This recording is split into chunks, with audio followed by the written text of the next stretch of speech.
Yeah, we're live. How are you? This is Claire. Oh, I've been delaying going live for a while because I'm so cold in my house. Just looking at my house on the camera here. This is my stairwell. It gets really cold in here, but I don't really want to go all the way upstairs. Right, Lily? And there's Sandy. Hi, Sandy. This used to be the outside, the back of our house, but a previous owner built this indoor staircase. It used to have only an external staircase because it was a duplex at one time, originally. And yeah, so he just attached this. Now we have an indoor way of getting upstairs, but it's still very cold. All right, Lily. I'm trying to, he's just trying to like, oh, look at the babies. Lily's not used to me being here on these stairs. I'm not used to being here on the stairs. Well, anyway, this is my live regarding Kevin Federline's memoir. If You Only Knew. Is that what it's called? I took notes, but I don't think I really need to look at them unless I might glance through them and see if, just to remind myself of some things. But I don't know. No, it didn't drop all the way down. Here it is. Okay, I listened to the audiobook. And are you okay, Lily? Yeah, good girl. Good girl. Lily's laying down, and there goes Sandy. She loves to play upstairs. I listened to the audiobook because I didn't have any money to buy the book, but I had credits over at Audible. So I got it, for free. I mean, even though they used my credits that I previously paid for. And I have to admit, I was very impressed with the book. I mean, I didn't expect it to be a really good book. But he obviously got a lot of coaching. Somebody helped him with this book. It's not him. I can also tell that he's remarried, and there's a lot of people around him who talk a certain way, and he's emulating that talk. I in the old days, when he first showed up in Britney's life, I knew just by looking at him that he was an opportunist. I'm sorry to say. I mean, okay. In this book, he begins it by going into his, career that he had built up to the point when he met Britney Spears. And yeah, I didn't know he was such a big dancer. I didn't see him anywhere. Yeah, I noticed him in Pink's video. But he went on tour with Pink, and he had gone on tour with Britney when she was 16. And this is before he ever really, met her as a man. She was 16, and he met her briefly while he was on tour as one of the dancers, but they never spent any time together, or, it was a very brief introduction. And, she was 16 years old. And then it was later when he was 25. And, I haven't done all the research to see exactly what age she was when she met Kevin. I know she was younger and than him, maybe a few years younger. When she was 16, I think he was 20. So I'm thinking maybe he's 4 years older. And so that would mean that she was 21 when she met Kevin. Oh my God, so young. So young. When men or women are so young, they don't realize how young they are. They think, oh yeah, gotta do everything before 30. And it's so ridiculous how our culture is so emphasizes youth so much, because when you're young, you are so stupid and you have so much to learn. And yeah, that's the time to go out in the world and learn it. But please, as a young person, just know you don't know the half of it. You don't know anything. And it's through making so many mistakes and going through so many experiences, and hopefully you go through as many as you can when you're young, because then when you get to be my age, I am 60. I can't even believe I'm 60. You've done it. I mean, I'm so glad that I traveled and went everywhere and did everything. I mean, yeah, except for have a career. Um, and I'm just so glad I did that when I was young. And because I don't have that need to do that anymore. It's a shame when women or men, reach 40 and realize they haven't lived their life, and they try to make up for lost time at age 40, their midlife crisis, whatever. That's sad. It's when you're young. You should be doing everything you can. Um, I never had a lot of money, but I still managed to have quite an adventurous life and do a lot of things. I'm really glad I did that, because now I just want to sink my roots in somewhere. I don't have that desire to I don't have anything to prove either. When you're young, you have something to prove, all the time. And I proved certain things to myself, and I thought to others. And I'm glad that I got that out of the way so I can live a real life now. But okay, back to Kevin Federline and Britney Spears. I mean, I was there. I was watching everything all along. I should mention, Britney Spears is my genetic daughter, and she has a couple genetic fathers. Jamie, what's his name? Jamie Spears is not her genetic father, and for Kevin Federline to imply that she has like the same, addiction to alcohol that her father has is just ridiculous. She does. She has two fathers, I believe. I mean, I don't think there are any more than two. I know it sounds really crazy that somebody could have more than one father. I have so many. I don't even know how many. I have the most fathers of anyone. And Brittany, I believe, has two fathers, genetic fathers. That would be David Craig, who is my ex-boyfriend. We're also um, genetic relatives. He's one of my genetic fathers. I know a lot of inbreeding. And he's the guy who he's my ex-boyfriend who did away with my brand new husband, Ron Goldman, in 1994. It wasn't OJ, it was David Craig. He's bipolar. Well, I really should say he's schizoaffective because he hears voices. you know um I believe he just hears voices. I don't believe he hallucinates or anything, or I mean, I don't know, but I know he hears voices. So that would mean more schizoaffective disorder, which, he's definitely, has the that's what you say somebody has when they have a little bit of the schizophrenic tendencies, and bipolar disorder, which is a mood disorder. And Brittany has the bipolar. I mean, I don't think that she has anything more complex than that. Um, I mean, of course, we don't know. I mean, but I see a lot of similarities with her and my husband today. Um, my husband Dean, he has bipolar, but really it's more like schizoaffective disorder again, because he finally admitted to me that he hears voices, or did when he, before he took a certain medication.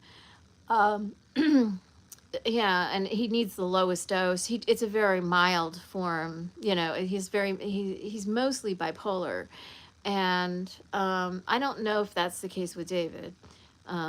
I think his voices are very powerful. I don't think they're mild at all. And they tell him to do things, and they give him instructions sometimes, and that's why he's a serial killer. Um, but I don't assume that, that's Brittany's situation. She seems like she's just bipolar. And my husband, today, Dean, he's mostly bipolar with a little slight, um, I don't even know. I don't even know if they changed his diagnosis or not. But if you hear voices, it's probably it's schizoaffective, when you have both. Um, As for Brittany's other father, it's a guy named Ross Drivelot who is normal. He doesn't have any of these mental disorders, and I don't have any of those mental disorders. But I don't know if it's a dominant gene. I don't know if I carry it. You know, possibly I'm a carrier, but I'm not bipolar myself. I've been. It's interesting. I was deliberately misdiagnosed with that being bipolar, but I don't take any medication. Haven't for like, I don't know how long it's been. Oh, I don't know. It seems like decades, but it's probably more like I don't know. It's over a decade, and I've always tended towards depression because of my traumatic life. Trauma does that to you. I have definitely suffered from my own form of post-traumatic stress disorder, but I don't require medication to this day. I mean, I got really depressed in the past and needed a little boost sometimes, and they experimented on me a lot with a lot of different medicines, but um, all that I really needed was to get out of my depression. And but my depression is not as bad these days because I've really worked through a lot of my trauma. Um, I do tend to run a little low. I do when things. You know, I'm always being. It just seems like they never stop traumatizing me, and yeah, I get a little bummed out about it. I think anyone would. And they've isolated me. I only have my husband in my life. I don't have any friends or family or anything. And we moved, and we're in a new environment. um yeah, so I've been through it, and I really feel for Brittany. It's clear to me that more than anything else, she suffers from bipolar disorder. And I don't, Kevin's trying to make it seem like she has some kind of drug and alcohol problem. I'm sure when you're bipolar, you get a little manic, hypomanic or whatever, and it affects your decision making, and you do things that you wouldn't ordinarily. You're very impulsive, and yeah, when a person is manic or hypomanic, they'll reach for chemicals like alcohol or drugs, and they'll experiment in ways that they don't ordinarily. They're also hypersexual, maybe, and that explains all of her behavior.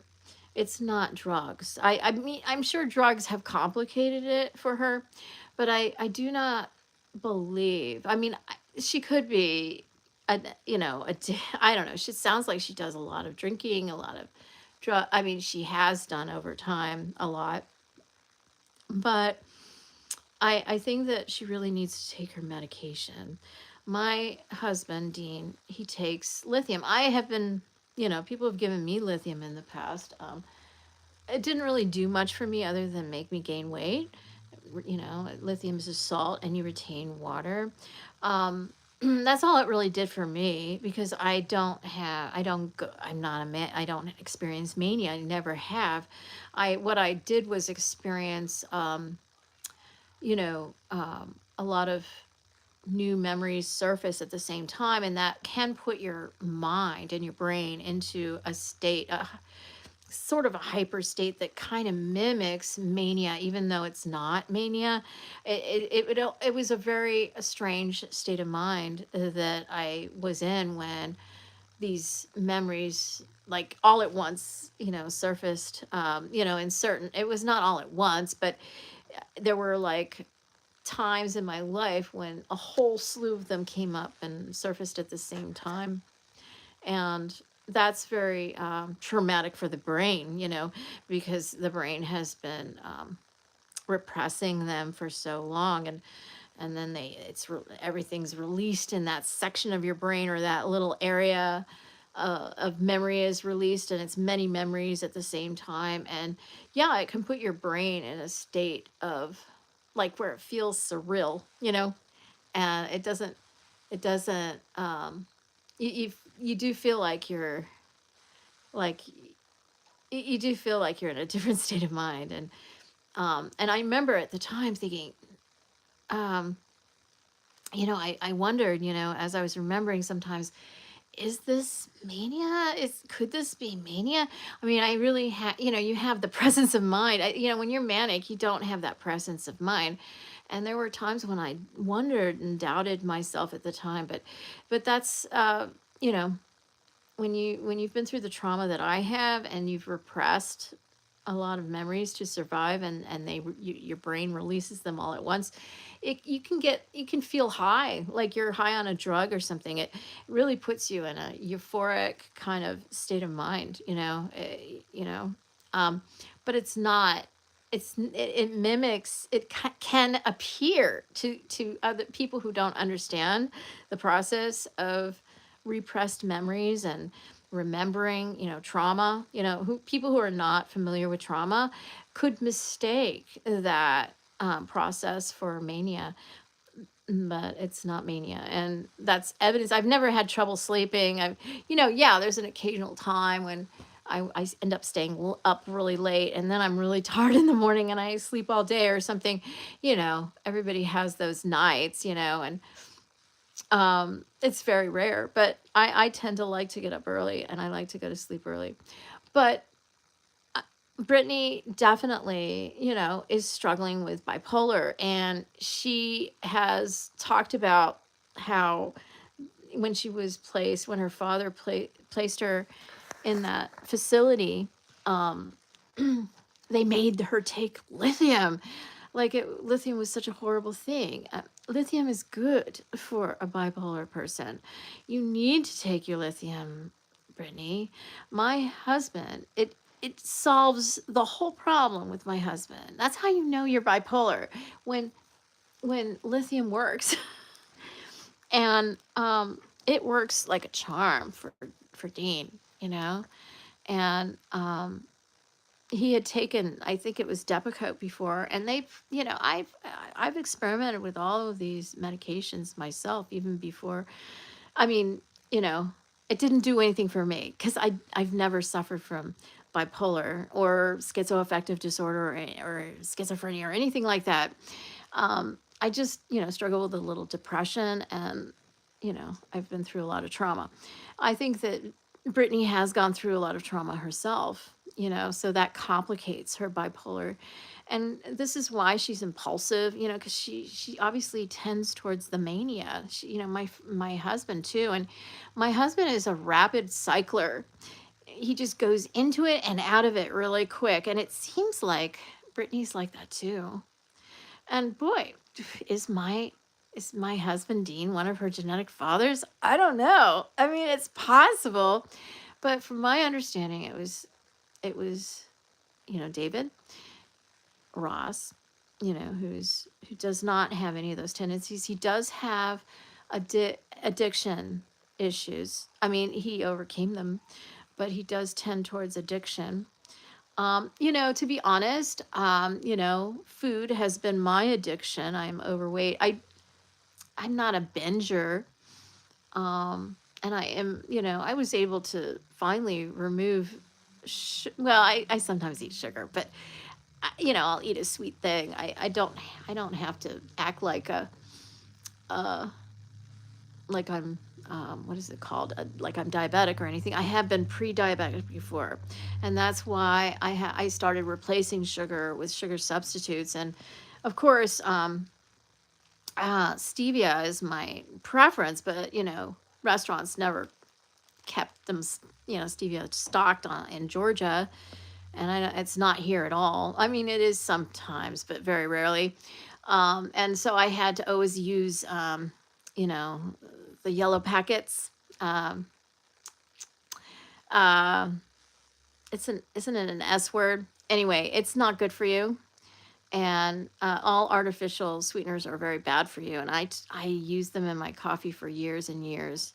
And I used to drink unsweet tea in the South, and put lots of the artificial sweeteners, because the stevia wasn't available always, and it's really bad for you. And I'm so glad that I trained myself this year to stop putting any sweetener in my coffee. I mean, that's the only thing I add sweetener to is coffee, or unsweet tea. I don't. The sweet tea is too sweet for me, and I have succeeded. And not. I hate coffee with sugar now. I hate the taste of it. It tastes terrible. And so um it says, welcome to live chat. Remember to guard your privacy and abide by our community guidelines. Okay.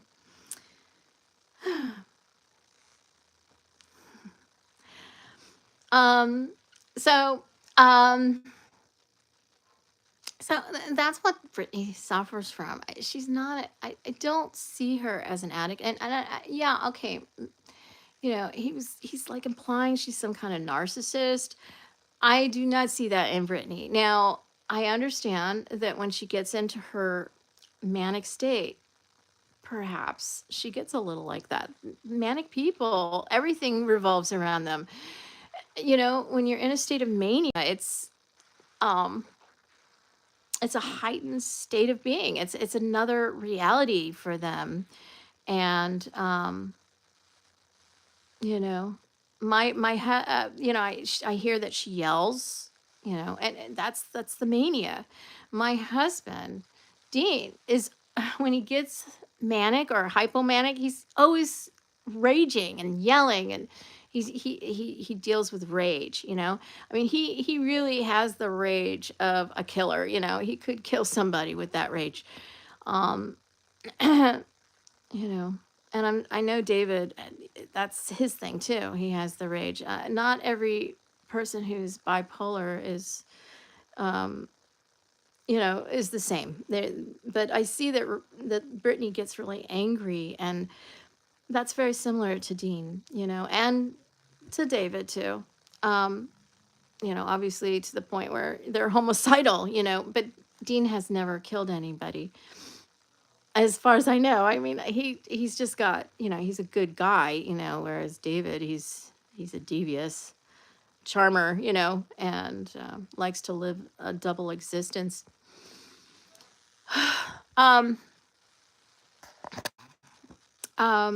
so I have to admit that I was taken in by this book. I was really, I guess because I listened to his voice. His voice really captured my attention. I haven't really heard him speak very often, I guess. I just see him, the visual, just seeing him visually. I know what he's about, okay? And no amount of talking can convince me otherwise. I can read him, just visually, to know he wanted to be in the right place at the right time. He talks about being in love with Brittany and all this stuff. But he admits that he was up for just a one night stand, and then he followed her lead, and she wanted more, and he went for it. He was going to take whatever he could get. And his friends warned him and said, "Oh, this is a ship that's sinking, watch out." And he's like, "No." And he said he just couldn't believe it because, it was for real. No, he didn't. That's not the truth, Kevin Federline. You knew, just like every other guy who gets involved with Brittany, you knew how she is. She goes a million miles an hour, and that's the bipolar, and it makes her very vulnerable. When you're manic, you're very open in a way you're not open usually when you're your normal self, and it's an altered state of mind. And I mean, it's almost like being on drugs, I think. And you're just not yourself. Your brain chemicals are all wacky, and you're vulnerable. And just like every other guy who ever got involved with her, they saw Cave, what's his name, Kevin. He saw an opportunity, and he's like, yeah. I mean, he had a dancing career, sure. He had worked hard on it, and he had gone places. He had been successful, but he wasn't a star. He was just a backup, a background dancer, whatever. He wasn't a star, and he obviously saw her as an opportunity and went with it. And she's a gorgeous girl. I mean, he was going to have fun doing it too. But I just, you can read him. He is somebody who wanted to go places. And he talks about Britney and all the drugs she did. Well, what about what he does? He's a major partier. He admits to doing everything. He drank, he partied just like Britney, maybe more. And yeah, the only difference being he didn't, he's not the woman who is breastfeeding. Yeah, okay. But, don't criticize what you do. I mean, he used to grow uh marijuana plants in his house, and his mother supplied him with this, I don't know, the seedlings or whatever. He's not, I don't know. It's like calling the kettle black. I don't know, when you're the kettle. I don't know. I don't know what the saying is. He's just like Britney. I mean, he's probably worse than Britney. Okay, and he's very open in his book about all the stuff he does with his boys, and he goes out and on town, and he spent a lot. I mean, he was driving a Ferrari when he was her husband. I mean, he was having a ball, and he was gonna ride that ride, as that wave, as long as it took him, and he didn't care. He didn't care if it ended up in divorce, because he was gonna be a celebrity. He was gonna break through, and people were gonna know who he was. I just know that about him. And he can talk all he wants about putting his kids first, and he talks really good talk in his book, and I can tell that it's somebody else's talk. Okay, Shar, the mother of his oldest children, he sounds like her. And I've seen her talk, and she talks like that. And he talks like her. He mimics her. And now he's got a new wife who sounds really, her name is Victoria. She sounds amazing.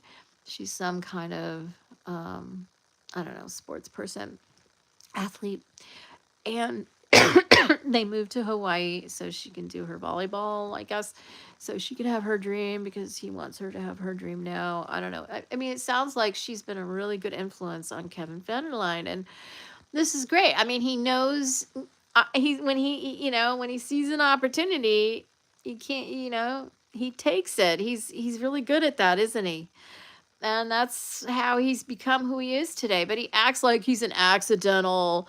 That's on the back of his book. Something like being an accidental icon. What are you, crazy? You're not an icon. K-Fed? No, not quite. And he's not accidental. Okay, he admits that when he heard Britney was gonna be at this club, I guess. This is when he was 25, when they officially met and started going out. He heard Britney was going to be there, and he told all his friends, "Oh, I'm going to get with her tonight." Oh yeah, and they laughed at him, and he got with her. And of course, he would have been fine with just a one night stand. He was all for that, whatever. But she wanted more, and he's like, "Okay, let's keep riding this wave and take it as far as it'll go." He was very calculated. And hey, Britney, he talks about her bottomless pockets, yeah, and she's adorable. I mean, not a bad gig when you're a guy, right? Like that. But he was not. I don't believe him when he says, "I was in love with her and I loved her. We were building a life together." Ooh, he sounds so convincing. And that's something Britney, I was looking at her Instagram earlier today, and she was like, "Oh, he's so believable." Yeah, he is. I mean, he got me for a moment. I was like, God, I had no idea. And I do believe the stories he tells us about Britney. Okay, I do think Britney has had a lot of issues. Okay, and that's the bipolar. She needs to take her medication. It's as simple as that. She just needs to take her medicine. My husband, Dean, had a really hard time admitting that he needed to be on medication. He kept thinking that he didn't need it. And kept going off of it. It took years before he finally saw the benefit or admitted it, or, stayed on his medicine long enough to see the benefit of just taking it.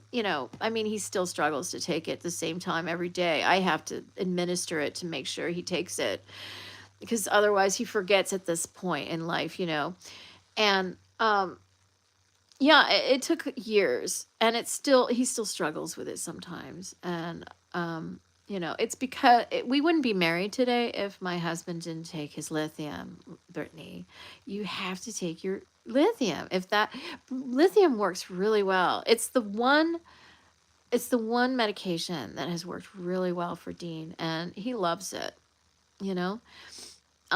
He takes lithium, and what else does he take?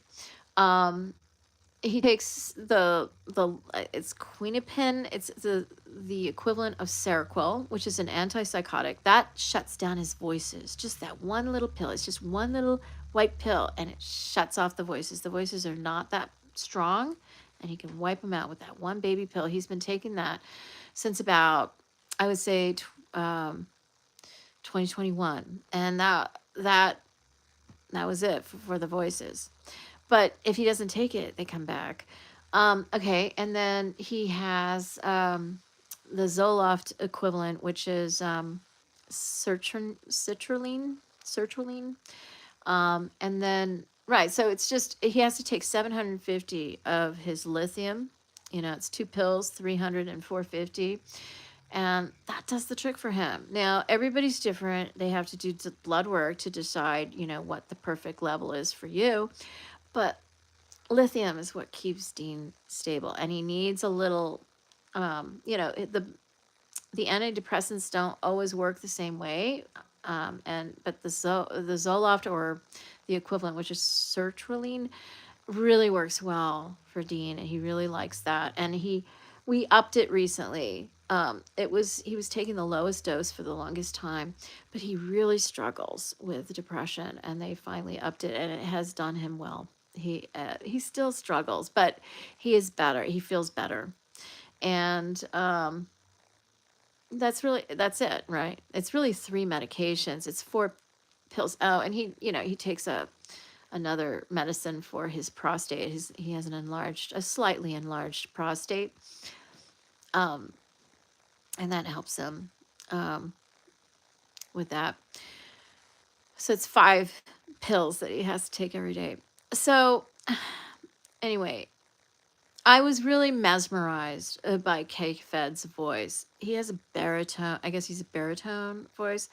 He's got that urban accent. And yeah, I really enjoyed listening to the book. And I admit, he did capture me, and I was a little mesmerized by him, and I thought, I was a little confused. Like, oh, have I been wrong?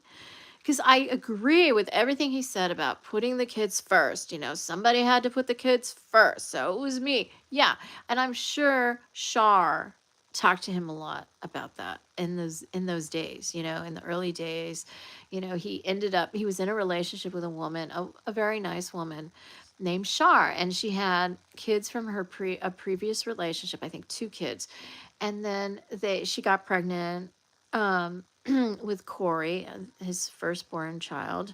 And then when the relationship was kind of changing, and he didn't talk to her or break up with her. It was just changing, and he was just kind of like going elsewhere without telling her that, when you're done with a relationship, you should really, especially if you have a daughter, I think you should like formally close the relationship before you end up with some other woman and get her pregnant.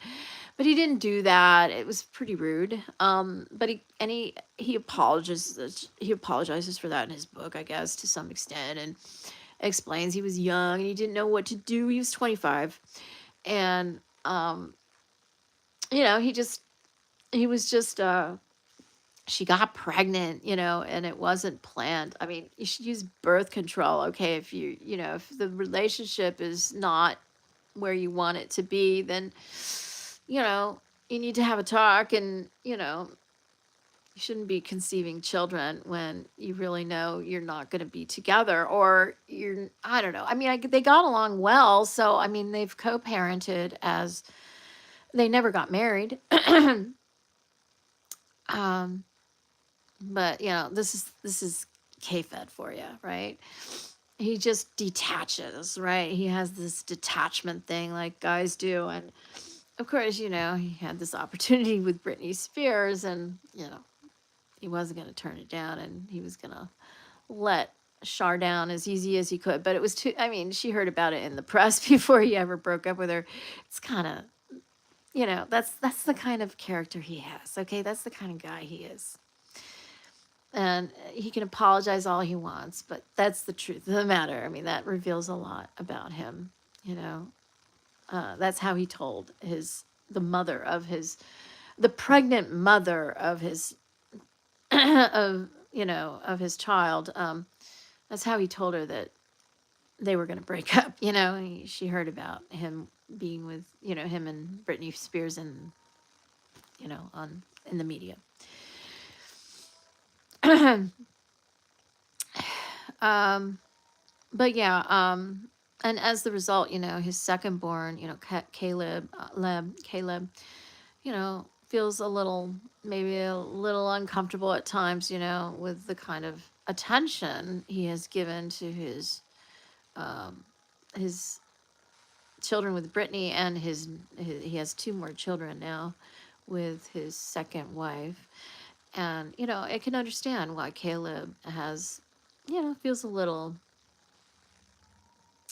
I don't know, is uncomfortable with how he totally, the amount of attention he has given to these children that have come after him, and he was kind of left out. His firstborn Corey got a lot of attention. He was there for her first 2 years of life, and then he was gone with Brittany, and Caleb, just got him here and there. And I guess he's tried to make that up to him to some extent, but he didn't even have. It's kind of weird. When he got married to his second wife, I'm talking about Kevin Federline. He didn't. He wanted to make sure. Well, I guess he wanted to make sure his Brittany had the kids when he got married to Victoria, which I think is really strange. And they had a daughter together, and she was there. And I think his other kids were there. I have to review to find. I mean, I would have to go back and check, but he wanted. I guess he didn't want Brittany to know or something. I don't know. He talks about how. I don't know. He has some excuse. He was in Las Vegas, and they got married. They invited all their friends and family, and I think his other kids were there. It was just Brittany's kids that weren't there, and he regrets it to this day. Yeah, he should. I think he just didn't want Brittany to know or something, and that's why. I mean, he won't admit that, but maybe. But I think that's the real reason. Because when you get married, you want. I mean, I didn't have anybody when I got married. I just eloped, but then again, I don't. I've never really had a family, a family that cared about me, so it's better that way for me. So yeah, if you listen to the book, I mean, he's very convincing. He sounds just like Char, and he sounds like Vic. I'm sure that's how they speak about it. Somebody coached him. He didn't. Yes, these are his words. This is his story, but somebody coached it out of him. He didn't do this all by himself. No, and it's somebody who helped him put it to. And these women in his life, he mimics them, and yeah, everything he says is right on the money. I mean, I agree with him. Brittany was not suitable to take care of her own children, and that's very sad. But, and I mean, I think she should. It sounds like he did allow her to see the children, as the court was trying to protect the children, because she was just so crazy and out of control.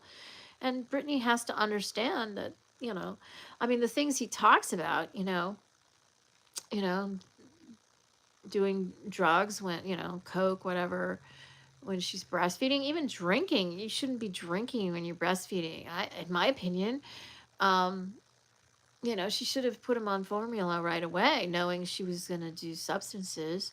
Um, he talks about all kinds of things like putting diapers on Jaden when he was already toilet trained, and talking to him in baby talk and favoring Jaden over um, Preston, things like this. I mean, these are very damaging things to a child, and I'm really sorry that her boys had to go through that, and I just want them to understand that it's not it's she it's the bipolar, you know it's the bipolar. It really seems to me that when she gave birth, that's when she became chemically imbalanced. She went through postpartum depression with both boys, and there's just something happened when she gave birth.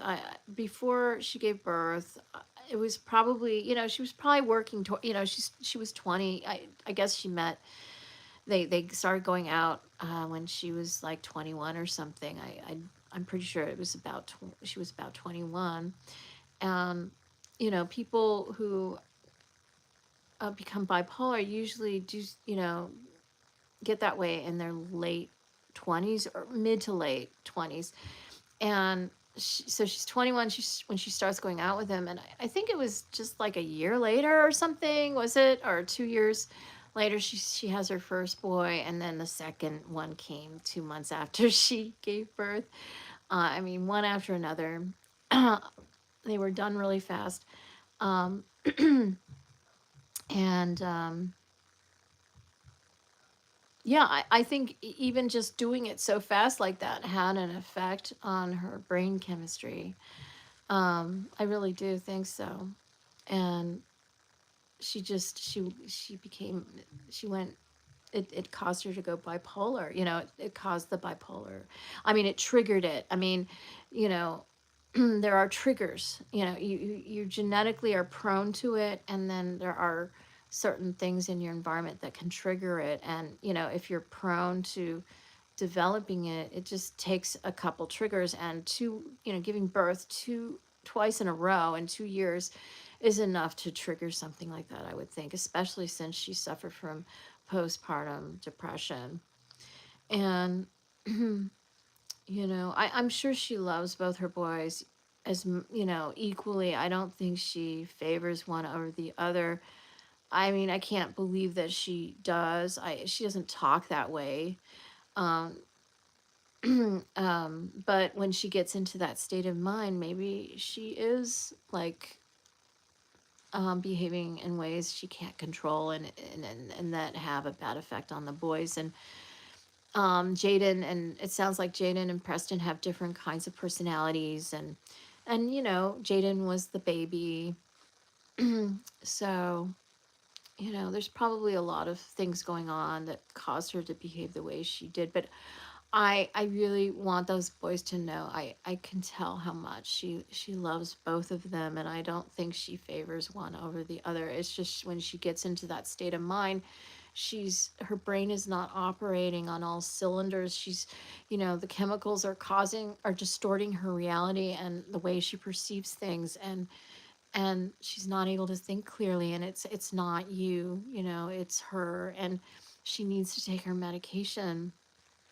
And I don't think she takes her medication, sadly. I think she has issues with maybe she associates it with her father and her, the conservatorship and all of that. Her father, everybody's saying, oh, she needs the conservatorship again. No. Okay. Why do you have a conservatorship? Okay. I was a conservator for an elderly lady who was not ever going to improve. She was bedbound, and her granddaughter was taking advantage. Well, other people too, who weren't even related to her, were scamming her and taking all her money. And then her granddaughter was taking all her money, and she didn't have enough left over to take care of herself, or pay us, and we were the only ones taking care of her. And that's why her doctor um, stepped in. And, there were a lot of things that went on behind the scenes that I don't know about. And the doctor observed everything going, all the talk behind. I mean, she was always, I won't get into it, but, um, you know, her name was Elizabeth. She just died last year. And she was very, I mean, she seemed very lucid. She really, you wouldn't ever think that she had dementia. She herself did not believe she had dementia because she could think very clearly in many ways. She wasn't a typical dementia patient. Some people, people get dementia in different ways. Brains deteriorate in different ways. And, to apply like one standard for everybody is just, doesn't mean that somebody doesn't have dementia. And I didn't, I didn't have any experience with dementia before that. But I got my an experience full of dealing with Elizabeth. And she seems perfectly fine. And she, she really, they typically, it's funny, this is typical apparently, they tend to believe their caregivers are the enemy. And I just didn't understand. I was the only one helping her. I was the only one um doing I was the only one willing to do what was required to keep her going in her own home. And, eventually she couldn't stay in her own home and she had to move in with us. Um, but she didn't appreciate what we were doing. She just thought we were trying to take advantage of her, and we were the only ones trying to protect her. And, um, she had it all backwards in her brain. And she was very vulnerable and people took advantage of that. And she was in her 80s. And well, when she died she was 93, I think. Yeah, if I'm not mistaken. She was born in 1931. She died in 2024. So yeah, she was 93 when she finally died. And I don't think she would have lived so long if I hadn't, I don't know. She could have lived longer. I had to put her, she wanted to be in a nursing home. And so I put her there. And she wanted to die. And she tried. She couldn't die because I had taken such good care of her. I'd given her a lot of vitamins, and she wouldn't die. It was really hard for her to die, but she finally figured out a way after. But anyway, that is somebody who needs a conservatorship, somebody to protect. When you want to protect somebody that can't protect themselves. Now, Brittany is vulnerable, yes, when she's in this state, clearly. But I was all for her. I was all for her getting out of that conservatorship, okay? It was just wrong. I really felt like she was being violated by her family. I don't care, what Kevin Federline says. I mean, it's just, um, I don't care what he says about her family. I mean, yes, I'm sure that it's complicated. And I'm sure, they had good intentions, but they also benefited a lot financially with her being in a conservatorship. And I have to reread Brittany's book to really like I have to review it. It's been a while since I've read it. It's been several years now. and and I did record a review for it and everything. It was it was a really good book. I really enjoyed it. I wanted more though. And I wanted more. I felt like she stopped, and I wanted more. But it was a really good book. Um, and I'll post that review pretty soon. And one of these days, pretty soon. But yeah, the conservatorship. It's for conservatorships are for people who like are mentally retarded, can't can't do anything for themselves, right? Brittany, when she takes her medicine, and she needs to take her medication, She is so, I mean, she's doing tours, she's performing in Vegas. I mean, she's incredible when she's, when she is chemically balanced in her brain. I mean, when she was young, she hadn't yet developed the imbalance the bipolar imbalance in her brain. And that's why appears different to people. And, we can't expect Britney to be young again. I mean, everybody like, oh, this is her when she was 16. And look at her now.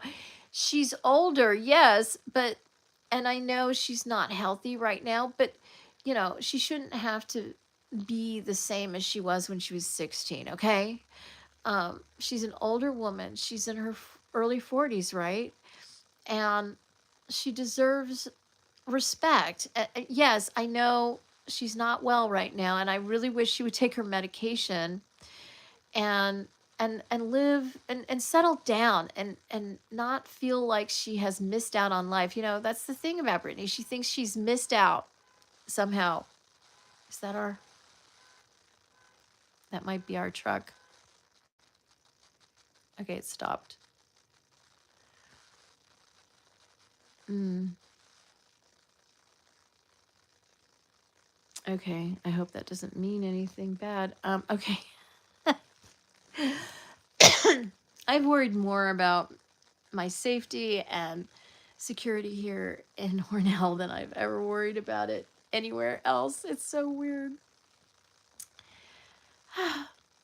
It's a small town, and this is why I guess people think that people are more vulnerable here. And so, um, you know, I guess people take there are certain people who take advantage of that. They think you must be that way too, and they try to they're a little bolder in a way than they are in a city. It's so weird. I mean, you'd think the reverse, but we've had more problems here than ever anywhere. I mean, I've lived in New York, LA, never had these kind of problems, and I'm very city wise. I'm very street smart, and it's just, oh, anyway. Okay, so Brittany is somebody who's very functional when she takes her medicine. And unfortunately, she doesn't have a family who really, in my opinion, has her best um, interest in mind. I really do feel like they've been living off her for years. She was, um, I do. I really do. And I think Brittany is a very generous person. She's very thoughtful. Yeah. And when she gets out of balance, she's all those things that Kevin describes. And yes, her boys are now grown up. I think Jaden is 19 and Preston is 20. So the kids are no longer an issue. And this is the issue that I have with K-Fed writing this book now. It's like, why is he writing this book now? I mean, why didn't he speak up earlier? I mean, I guess that would have been, I don't know, a mess for him. But his boys are grown. She's not, everybody's an adult now. There's no issue anymore. She's no longer in his life, right? I know his alimony and his child child support has ended, and this is what Brittany says is, everything has ended, and this is why he's writing this book now, so he can capitalize on Brittany some more, make some profit off Brittany some more. I mean, it's true. It's the bottom line truth. He's trying to clear his name so he can have a more of a career, possibly. I don't know. It's I've never cared for Kevin Federline at all. I don't know why she goes for these guys, these idiots. I mean, her last husband, I guess, well, her first husband was that kid from her high school days, right? And then it was Kevin, and then it was that dude. Oh, such an opportunist, if there ever was one, just like K-Fed. I mean, just like him. They're you can spot him a mile away. And yeah, he's cute. I don't think Kevin Federline is that cute, but that guy was cute. Her I guess third husband. Um, but yeah, he wasn't faithful to her. You can just look at him and tell he's never going to be faithful to her, that he was trying to cash in and make a name for himself, get connections. I mean, that's the thing Brittany doesn't understand. I mean, she is vulnerable. She is vulnerable. She just kind of goes out with these guys that she doesn't, she doesn't, she's not very selective. She just, if a guy is cute or, I don't know, treats her, I don't know. I don't know what she's going for. I don't know what I mean, Kevin Federline, what was she going for with him? I mean, he was a good dancer. I don't know. I didn't think he was that great. I've never thought he was that great. I don't know. I think she needs to be alone, without men. She needs to be alone for a while. She needs to take her medication. And I've invited her here to New York State. Hornell, I mean, we're about to leave pretty soon, but, if she wants to, like, surprise us and show up, that would be so much fun for me. Dean and I would be delighted. And, our house is not really habitable. So, I mean, she would need to, like, hole up in some kind of hotel over here. But, we'd love to have her. And, I just feel like Brittany really needs a true friend. She needs a family. And we can be that. We don't have family, neither Dean or I. We're each other's family. And we'd love Brittany to be our family, or somebody to be our family. We don't have anybody in our lives anymore. We have no friends. We have no family. And Brittany, you want to be our family? We'd love to have you. And because I really think that you just need people. I mean, I know we're not, I don't know, we're just ordinary, boring people. We don't party. We don't drink, nothing. We're boring. Of course we don't do drugs or anything. So, I mean, that's reality, when you don't drink or do drugs, okay? That's reality. And yeah, maybe you think it's boring, but at least it's reality. When you're drinking and doing drugs, that's not reality. And then you wake up and you have to face reality, and it sucks. It seems like it sucks even more because you're altering your perception of you're using chemicals to create a reality you prefer, and so this reality is going to suck even more. I mean, it's just better not to do those things and live in reality all the time. And then you can find find good things about reality. And even though it sucks, it's, I think of Catherine Manning, my daughter, Catherine Manning. Her Substack is called Life Sucks, but it doesn't have to. And it does. Life does suck. I thought I was a little shocked that Catherine named her Substack that. That was just, it's like, oh, life sucks. Oh, that's great. Yeah, who wants to click on that? But it's true. I mean, it does. It sucks, but it doesn't have to. Yeah, it doesn't have to. I mean, it sucks, but you can, you can transform it into not, it doesn't have to be so bad, and when you complicate it by escaping it, that's when you make it really bad, So,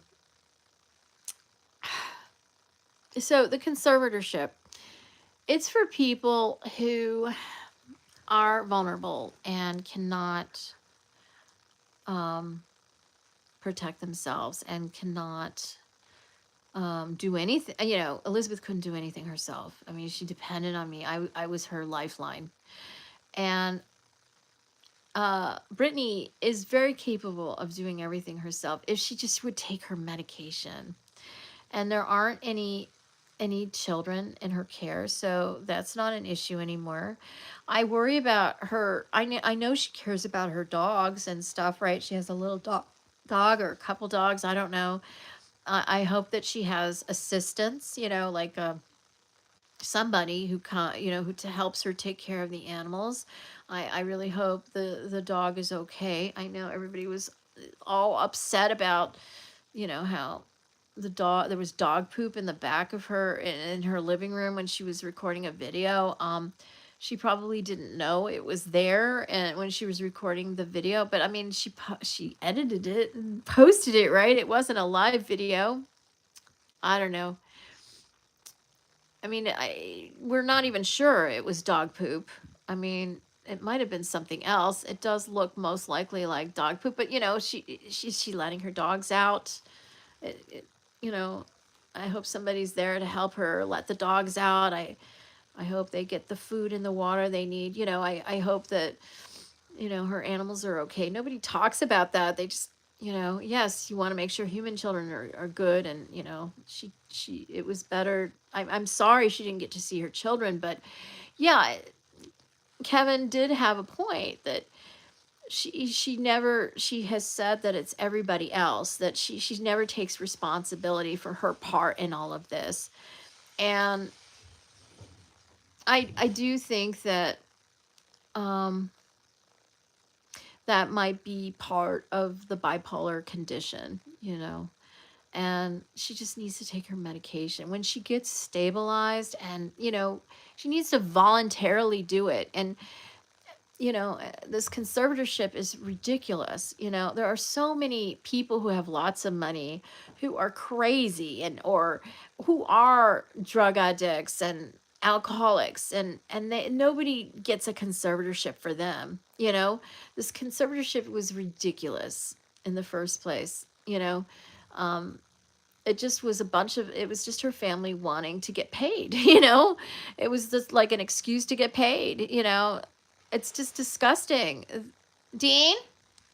Oh, he brought in some more wood pellets. He didn't need to do that, but I hope he didn't let the cat out.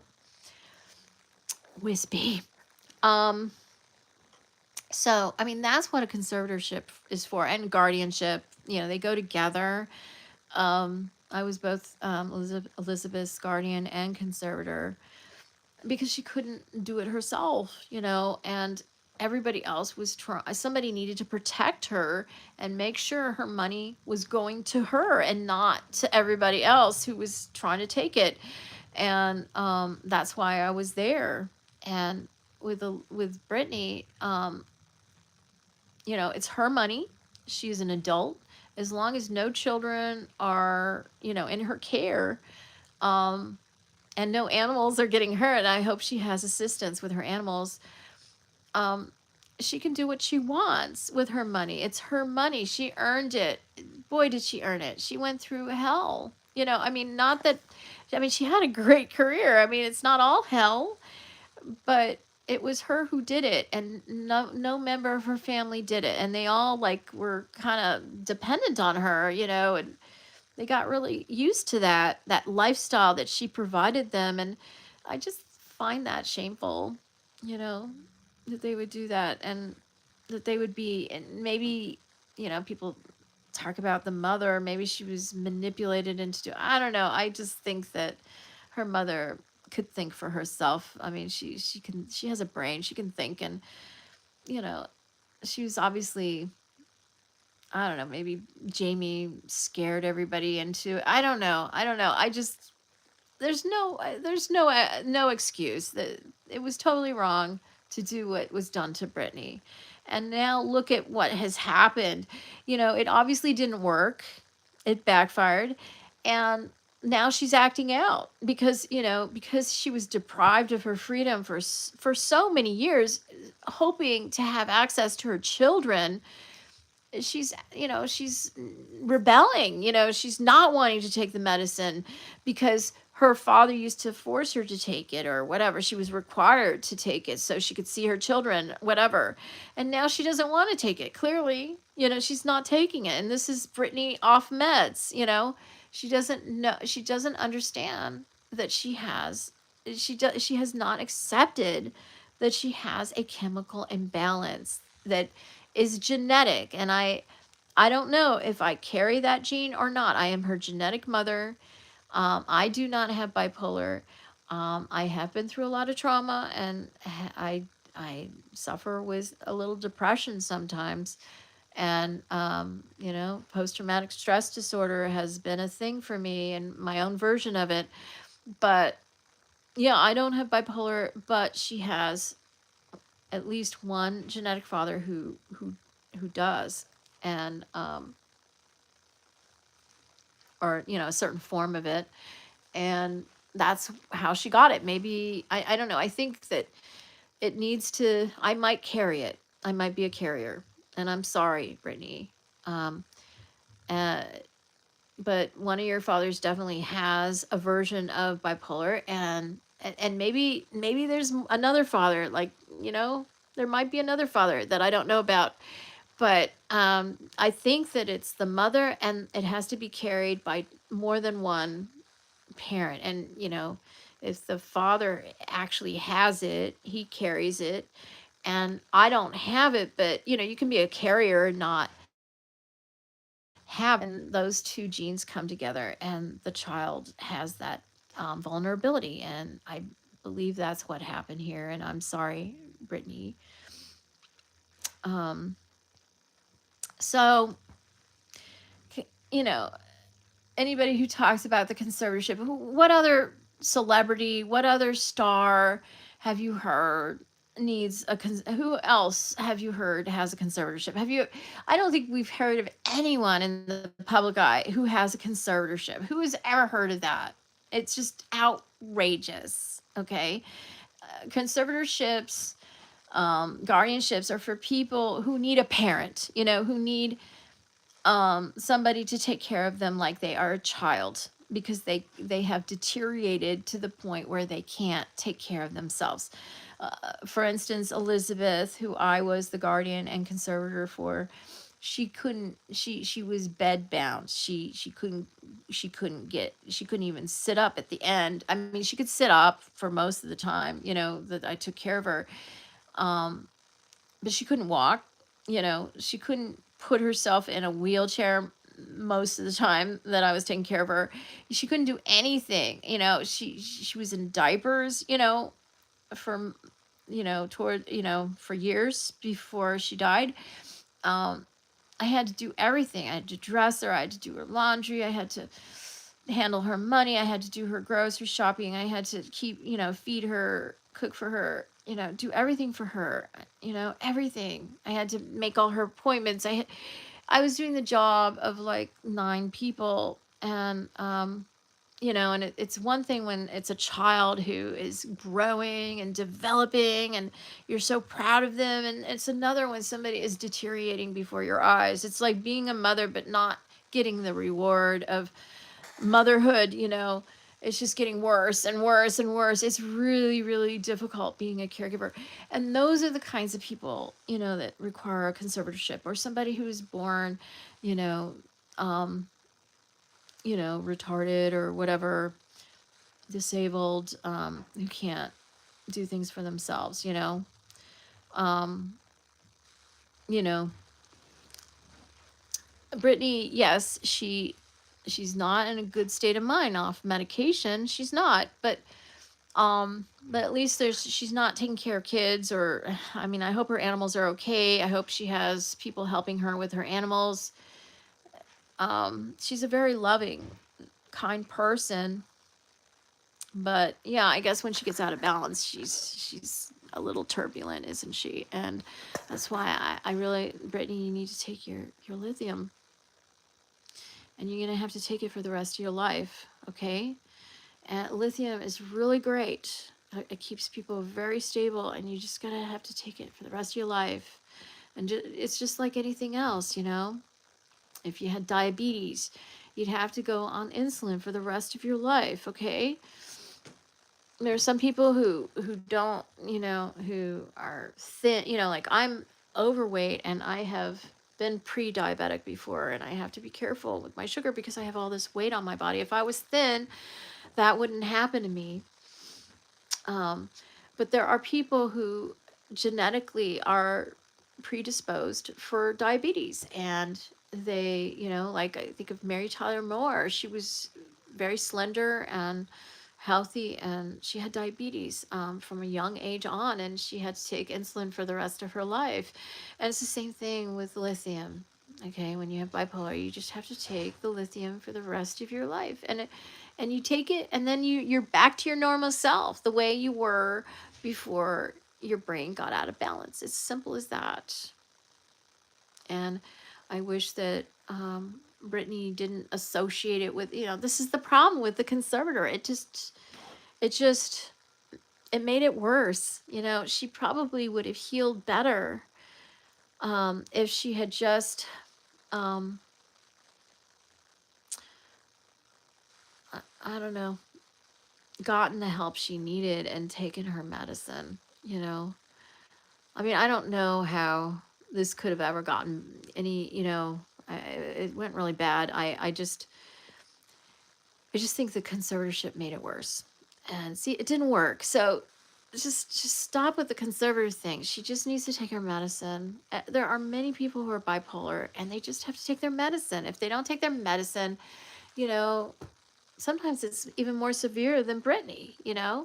Britney just gets a little impulsive. It looks like she gets a little by the way, her dancing, I believe that she's dancing because, as a producer, when I was a producer, and I produced her and everything with others. I I wrote a lot of, we co-wrote the songs and everything. And we told her to dance like that, and that's why she keeps dancing like that.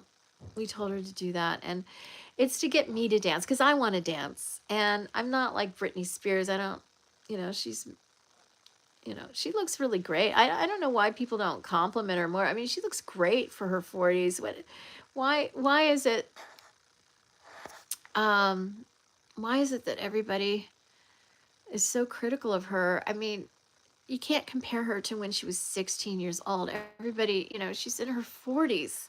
Give her a break. But yeah, she's just a little bizarre, and her little erratic was a word that Kevin used, and I guess that is true to some extent. He just kind of paints a really bad picture at times.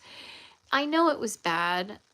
I know she yells. I know she was not herself as a mother to her children, and I'm sorry for the trauma that she caused her children. I don't think she intended to traumatize her children. She's not an evil person. She's not narcissistic. Yes, she gets a little like that in her manic state, but that's not who she is. We all know how Britney is. She was never that way. She just has a brain, a chemical imbalance in her brain. That's it. So give her a break. Their kids are grown. It's done. You know, Kevin Federline just, he's just trying to get to the next level in his career. I mean, he still wants to be a rapper. He still wants to do that. And his sons are doing more than he's doing. He's helping his sons, get into music, and that's great. But he wants to get into music. He's jealous of Britney. Yes, he is. That's what it is. He's envious. He wants that for himself. She had a lot of help. And she was also adorable. Okay, she was an adorable performer. He can't compete with that. He's not adorable. He doesn't have that stage presence that she has.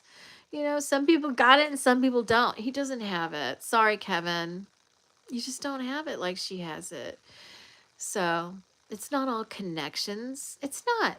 Yes, it's part of it is connections. It was us who hooked Britney up, but we didn't hook you up, K-Fed. Sorry. He released his audiobook on my fucking birthday. Did he release his book on my birthday too? He did that on purpose. I don't know, or his people did. I don't know. He did it on purpose. And his book he has his he has a his book cover. It reminds me of some thumbnail I made somewhere. I swear, I did something where the writing was on the side of my hair, and that's when he came up with his book cover. I remember thinking, oh my god, he's copying me. He's reaching out to me. No, I'm not on your side, K-Fed. Sorry. Maybe he's my genetic son. I don't know, but I don't like him. I don't like I don't like him. He's, I don't, I do respect that he did allow Brittany to see his, he did help her see her children. But I give credit to his women, the women in his life, more than anybody else, not him. Shar. That was a special woman. That is a special woman. And I think she had a very big influence on him and his behavior towards Brittany and Vic, you know? And he's mimicking them. He's following their lead. It's not him, you know? That doesn't come out of him naturally. He's looking for the next phase in his career. He's money. Yeah, he says he made his own money. He didn't have more money than when he was with Brittany. And he talks about Brittany being an addict. What about himself? I mean, all his drugs. I mean, he's done everything. He's always done drugs, you know. Always, I mean, everything. He parties harder than Brittany ever has. I mean, I know Brittany has partied a lot, but it sounds like Kevin did a lot. And he's just a smooth operator is what he is. And I guess he prides himself on that. And I don't buy it.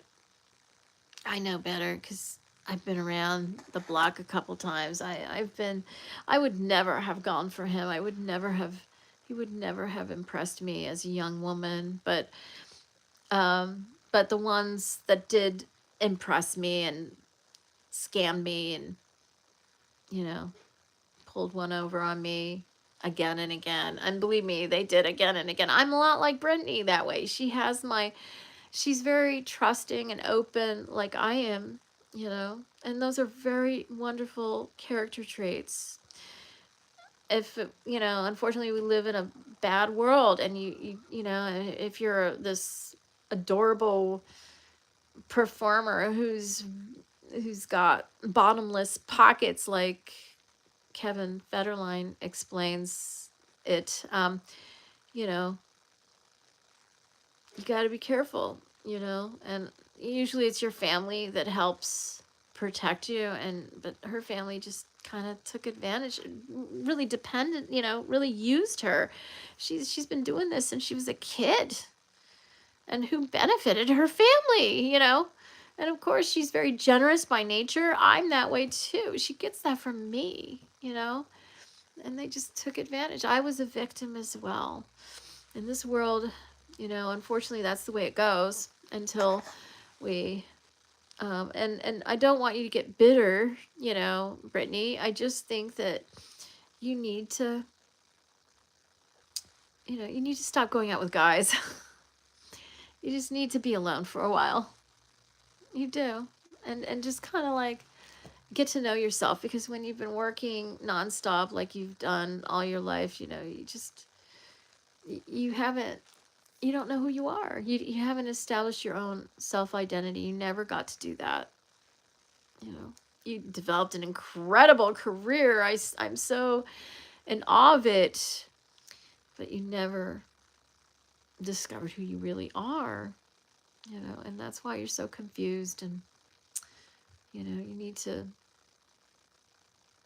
be away from the limelight. You need to just, you've had your time in the limelight, and you're a human being. A human being can't do this forever. I mean,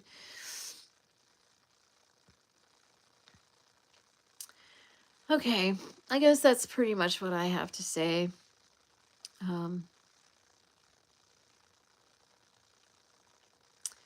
And I was kind of dreading making this. I don't know why. it's just kind of sad for me that uh, Britney is suffering so much, and Kevin Federline is just trying to capitalize on her again, profit off her again. Oh yeah, needs a little more, needs to milk it, get all he can from it, and maybe that now people will give him another chance and see him in a new light, and he'll be able to sell records this time. Like his music career just failed, and he was really disappointed about that. That's what he was using Britney for. That's what he was using her for. I know he was. I don't I don't believe his story that he was in love and they were building a life together. They were going to be together forever. That's what Britney wanted. It's not what he wanted. He was just milking it, you know. He wanted to have a career, and he would just play it by ear and see how it went, and he was going to ride that wave as far as he could. That's Kevin Federline for you, in my opinion. So I don't buy it. I don't, I did buy his audiobook with my credits, my free credits. And then I had, I had built them up in my Audible account, and yeah, I wanted to listen to him, and he was quite mesmerizing, but it didn't change my opinion. It was interesting to hear all the details, and I figured as such. I figured Britney was going through a lot of stuff like that. I figured such.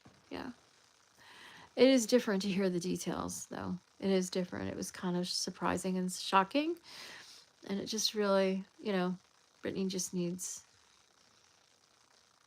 to be out of the public eye and just focus on herself, instead of focusing on everybody else. All right. Well, that's all. Thank you for watching, and if you enjoyed my video and enjoyed my perspective and liked what I had to say or found it interesting in any way, please give me a thumbs up. And if you can handle the truth, please subscribe for more. Thank you. Peace out. How do I stop it? Okay.